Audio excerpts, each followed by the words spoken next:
All right. I'm Gibbs. I'm with the Audio Engineering Society here in the San Francisco section. I'm currently the something treasurer. So welcome. Thank you for coming. If you survived 101 or any of its tributaries, that was awesome. Can I get that again? That was fantastic. Any of its tributaries, congratulations. I don't even need coffee because my adrenaline's still going from 101. With that, I'm not going to waste any more time because it's tight today. These are 30-minute presentations. If you haven't been to SVVS before, welcome. These presentations are quick. We'll flip them quick, but we will have time for Q&A at the end, so remember your questions. Without any further ado, I'm going to turn it over to David Bowles. Thank you, David. Oh, I got a mic. Great. Yes, I'm all wired up, and welcome everybody. I'm not only on the San Francisco section committee, but I'm also the Western Regional Vice President for AES through the end of this year. It's been a fantastic journey working for them and giving various presentations. Most of what I concentrate on is immersive audio, but for this presentation, what I'll be doing is concentrating really on the higher end microphones. And this makes sense. If we think of the cameras that are available today with their 4K and 8K sensors, very low light sensitivity, and incredible tools in post-production, it really makes sense to invest in good quality microphones. The $200 USB mic really doesn't cut it anymore these days. So without much ado, I'm going to go into this presentation. So expense does not always equal quality, but what I'm going to recommend here are microphones which are on the high side, but are also excellent. They could be used for studio recordings as well. Some of them are complex, and I'll go into various solutions that we can consider for capturing multi-channel audio, certainly in surround, but also in immersive. And going back to the workflow with HD and Ultra HD TV, there's really no excuse not to consider gathering immersive audio in addition to surround sound. Some of these applications will be indoors, some will be outdoors, and there are also considerations there. For instance, how well protected is the mic? And in general, studio mics are less protected. You need to get a dead cat, either a generic one or a custom one, or you might have to consider different models altogether. So what we'll start out with is looking at the typical studio array for immersive audio. This is my colleague Hyun-Kook Lee of University of Huddersfield in the UK, who's one of the preeminent immersive research scholars. You can see this is quite impractical for location recording of any type, really. I mean, even for a studio, getting a sturdy enough stand to hold all this together without excess vibrations is quite a challenge. But there are some elements from this that we can incorporate. One is multiple microphones. Others are encapsulated arrays which have multiple capsules that can be, we can derive both surround and immersive mixes from. So what I'll start out with is looking into this again. We also have to consider our setup and teardown. So from that aspect, what we call single point microphones are quite practical these days, and the quality does vary, I'll be frank about that, but on the other hand, there's some really nice ones available on the market these days. They'll cost money, but they're high quality, so we always have to consider that the higher the quality audio we pick up, the fewer problems we'll have down the road in post-production. So these two microphones are 4 channels for height and 4 channels for depth. The one on the left is actually, you can probably see it on display outside. It does come with foam caps. It's sort of meant more for indoor use. 8 high-quality microphones going direct to 8 inputs. And for that aspect, it's very easy in post-production. We have direct channels, and that makes it easier for us. The one on the right, we can't see that there are also microphones sticking up. So this also captures height. They're just protected. And it also has a shield which will prevent rain from getting in, and also, importantly, has a humidity control for permanent outdoor installations. So again, this is what's known as direct capture. One microphone going to one channel. And that is really the purest kind of audio recording we can do. The Audio Technica is probably within the reach of a lot of budgets. The SEPs is quite expensive. Again, worth it, because these are the same studio capsules that are used in their professional microphone line. And the blimp that I just showed you in the last picture, that's also meant for permanent installation. So if you have a venue outside, it becomes very practical for that purpose, for gathering not only ambience coming down, but also ambience from above. And then we get into virtual microphones, and this is really where there's the most kind of flexibility. And this is where there are two or more capsules pointed in different directions, and the signals are then combined electronically, either with sum and difference or with more advanced algorithms. And then the advantage there is that the polar patterns aren't fixed. We can have hypercardioid, we can have cardioids, and in some cases we can even have an omni. So, that's not always the best for creating directionality.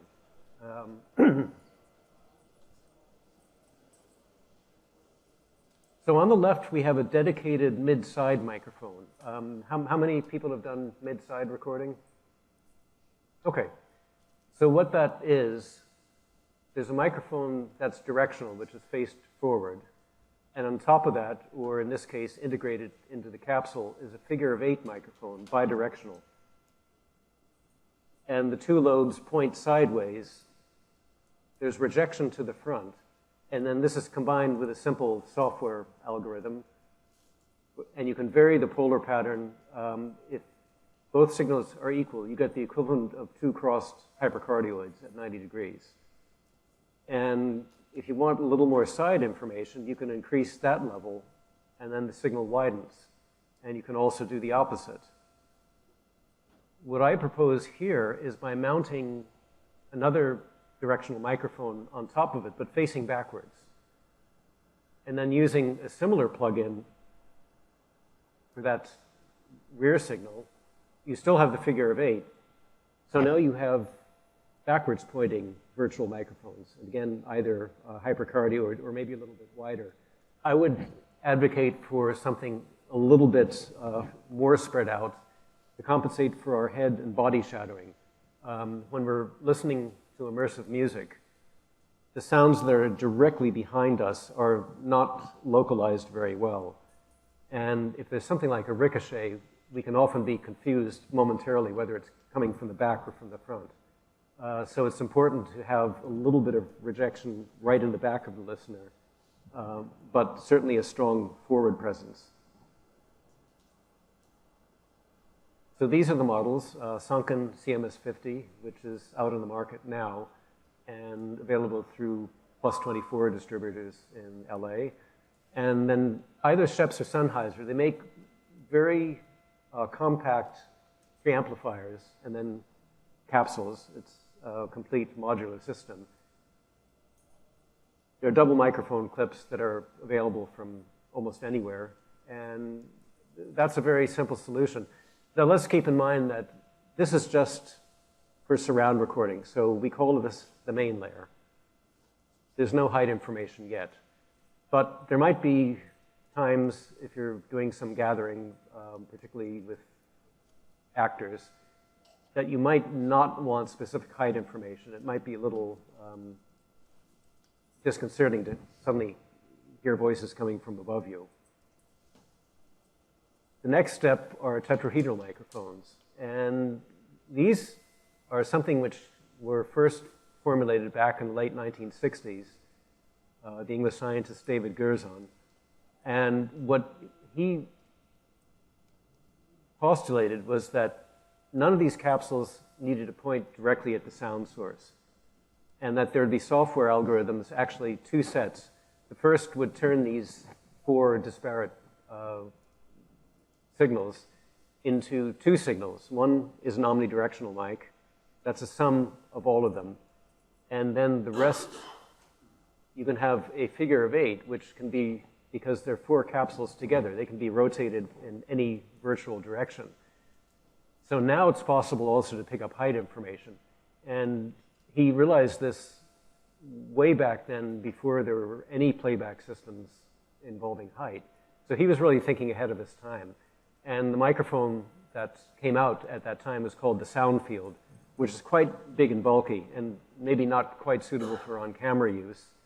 Now there are these other models on the market, which you can see are much smaller. The caveat is that the first two do have foam caps. The last one does not. So the last one you probably could not use for an outdoor shoot. And then this is just, again, the description that I just discussed. And I like this, keeping this concept about virtual polar patterns in mind, because this will keep occurring through this presentation. So anyway, the one in the middle is made by Sennheiser, called the Ambio, which has a very good price point.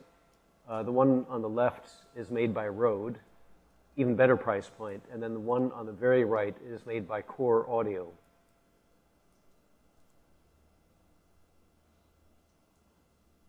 And then we get to what we call higher order ambisonics. So remember I talked about the omni and the figures of 8, which could be rotated in any direction. When we get to second and third order, and even go higher, then we'll notice that the polar patterns get a little bit strange. Look at the second row in the middle, and you see this sort of donut.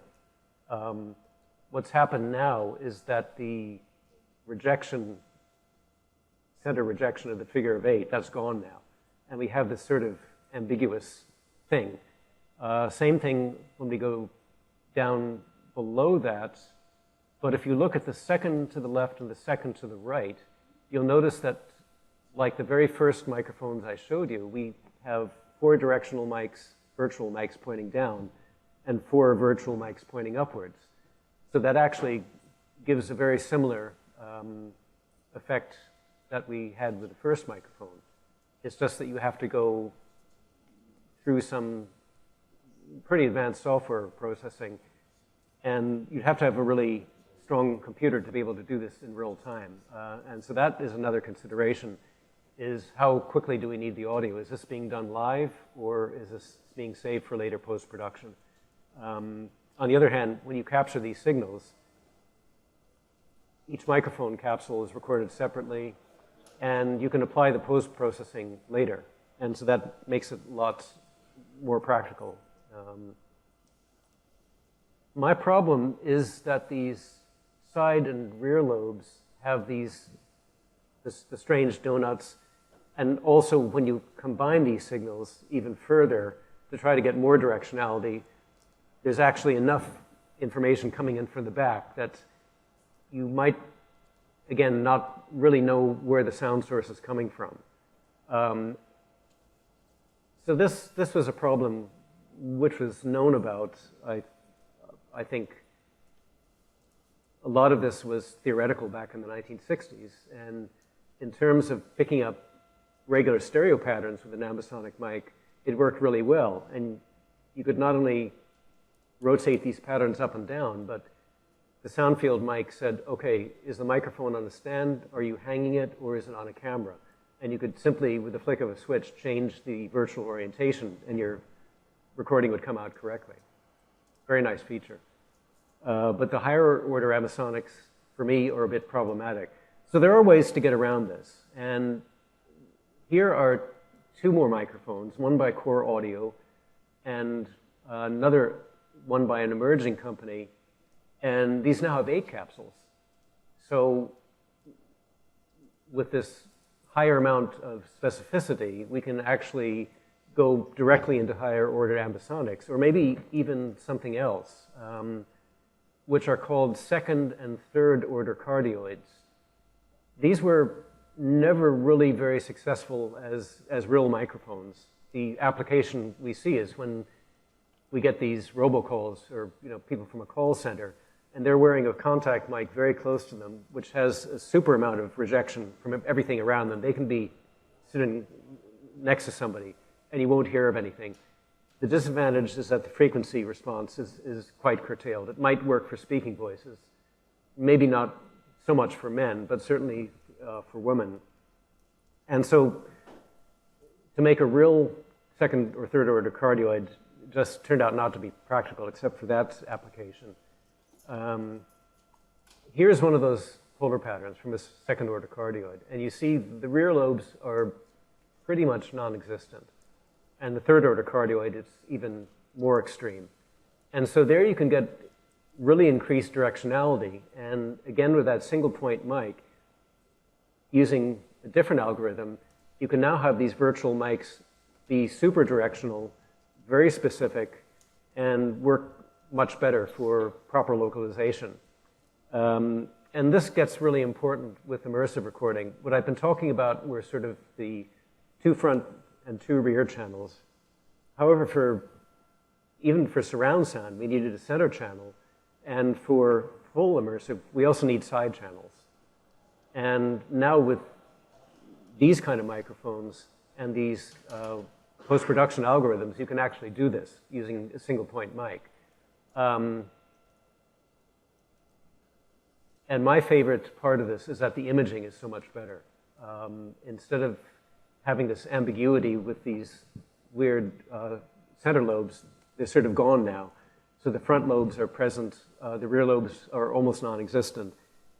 And there's still a slight lack of frequency response. I wouldn't record orchestral music with these, but certainly for most gathering. If you think of sports gathering, for instance, there's really not a whole bunch of low frequency content. Probably the one who has it is the announcer, and he's going to be wearing something with a lot of proximity effect and a nice, full booming voice. But if you think of, the thwack of the football and crowd noises, those are mostly in the high frequency area. But we do certainly need directionality from that. And here's one mic which is very interesting. And instead of 8 capsules, we can see there are a lot more. But we can also, very importantly, see that this is custom made for a camera mount. And it's the Xylia ZM1, 19 capsules. And there are 2 things. First of all, it's direct to third order ambisonics. And second of all, it has direct to 48 kilohertz digital via USB. This case, USB is good. And they also make a recorder to go along with that, because if we think of the recorders on the market now that are multi-channel, they're usually 8 channels. And obviously, we need something more. So the Xylia has this integrated system. The recorder itself, being solid state, is light, can be worn on the side pack quite easily. And your camera battery pack is probably a lot heavier. And that's a really nice way of doing it. It's an integrated package. The software is all part of it, and the recorder. And you can see, too, that this mic has a dedicated dead cat, so well built that it ensures that nothing touches the surface of the microphone. But this is something else. How many capsules do we see? Looks pretty complex, right? 64, the Eigenmic. And this is quite expensive, but you can see that it goes directly to Cat5e Ethernet via Dante. So you have an established protocol with a good Ethernet cable. This can go quite a long distance, 6th order ambisonics, or 3rd order cardioid polar patterns. And the other great thing about this mic is that it'll record the 64 channels separately, but what you can also do beforehand is choose your virtual mic array, and it records that to additional streams. So those streams through Dante can come off with, let's say, some delay, but not excessive. And at the same time, you're recording the 64 separate channels. So if somebody needs to go and post and rejigger things, they can do that. Again, expensive, as is that Shep's microphone with the permanent outdoor mount. But if you're using these applications on a regular basis, it does make it worth the money. So at this point, any questions from anybody? Bob, you look... No questions. Okay. I'll ask you later. Have concerns with the frequency response for the 64-channel? Their brochure goes into this, and the higher order you go, the less low-frequency content. And I think this is sort of a problem endemic to having a virtual omni, one virtual omni, that everything else is derived from. So that has no directionality. You know, you put up an omni mic, it's the same deal. And I believe that if you tried to incorporate a full frequency in there, you'd have this weirdness of, okay, I'm hearing low sounds coming from everywhere. And so they start truncating the low end just to do this. And they make it pretty clear. Yes? Oh, you okay, thanks. I thought you had a question. And you're welcome to ask a question, by the way. Yes. So that is a consideration. But remember what I said before about the lack of low-frequency content in outdoor sports gathering. Now, if you're doing music, that's going to be something completely different. But you could use this for crowd noises, and it would work perfectly well. But that is a trade-off. And I've seen people actually, even with the 4-capsule models, put them up as spaced pairs. And I've seen other people record directly and point them at the sources and then use the non-directional capsules for height information. So let our creativity flow with these microphones. You had a question, I think? Somebody back there? No, okay. Anyone else? Isn't there a trend among many younger people that they would rather just watch their phones, maybe have earbuds, and they're not interested in surround sound, Atmos. They're going to movies less and watching television less. Well, remember with the streaming formats that they also have algorithms to go down to binaural listening. And if you have head tracking enabled, then everything does stay in one place and you do get immersion. What I find interesting is that there are tests that have been done with listeners binaurally. Can you locate the sound, where it's coming from? And some people do say, I feel this is coming from the back or this is from the top. And this is using binaural listening. So what we're doing there is sort of encoding something, whereas with a straight stereo recording, you're not. And I found, actually, in my own work, which, again, goes up to full orchestra recordings, I found in the days of surround sound that it made my stereo recording better. And the same thing, once I started working with immersive audio in 2011, I found that it made both my stereo and my surround recording better. But there are a lot of considerations. The acoustic space makes a much bigger difference the more channels you use. And some places which work really nicely for stereo, for immersive, you suddenly start hearing oddnesses, and you think, okay, is that me? Is it the mic array? Or is there some reflection that I just didn't take into consideration? So it does open up a can of worms, but on the other hand, in real life, we hear sound from everywhere. And we get these cues for localization. We're used to them, maybe too used to them. And of course, the thing we have to remember in any case is that microphones are not like our ears. So what we're hearing and how we perceive is not going to be what the pickup is. And then we get down the chain to our video producer. What are they asking us to do in our gathering? How enveloping should the sound be? What kind of overall effect are they going after?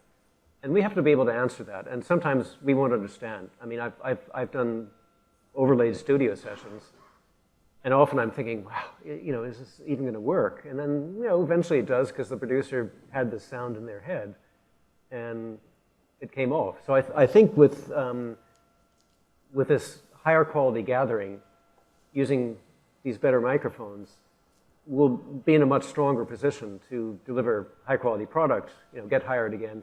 It's also a lot of a challenge. I mean, as I say, introducing height, we start hearing things, okay, outdoor recordings. What about air traffic? Drones, birds. that might introduce some odd things which, we'll rely to our people in post-production to get rid of. David, thank you very much. Thank you.